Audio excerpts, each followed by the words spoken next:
कथा की शुरुआत। द्वापर युग।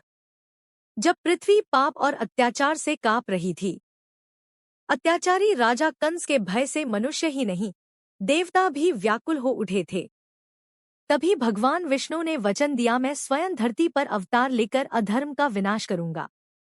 और फिर उस चमत्कारिक रात का आगमन हुआ।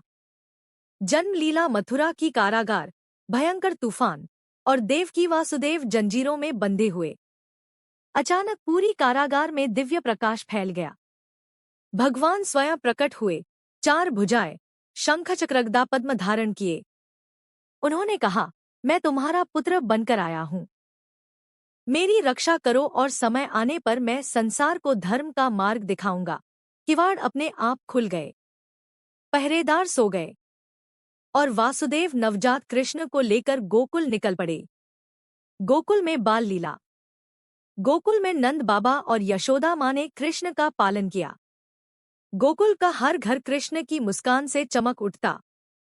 कभी मक्खन चुराते, कभी ग्वालबालों के साथ मस्ती करते, कभी बांसुरी बजाकर सबका मन मोह लेते।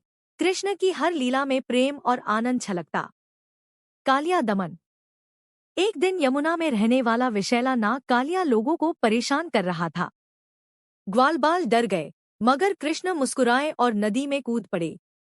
लोगों ने देखा, कृष्ण कालिया के फन पर नृत्य कर रहे हैं।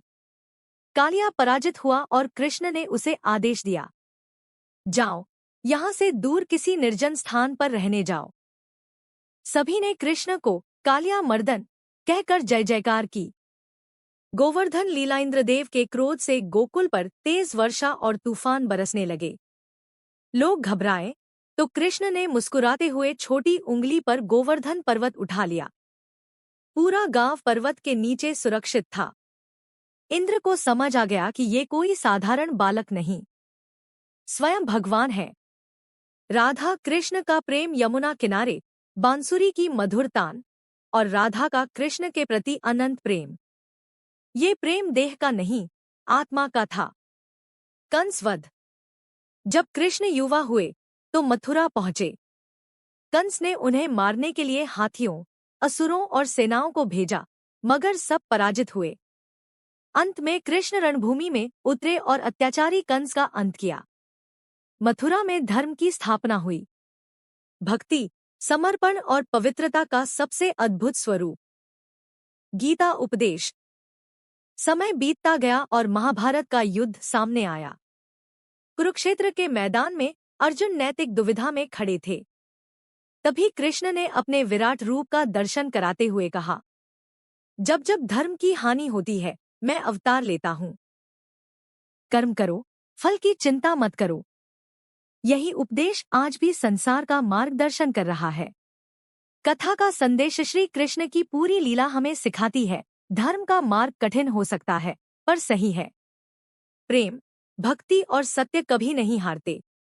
जीवन में जो भी करो, निस्वार्थ होकर करो। समस्याएं आए तो कृष्ण पर विश्वास रखो, वे हमेशा साथ हैं।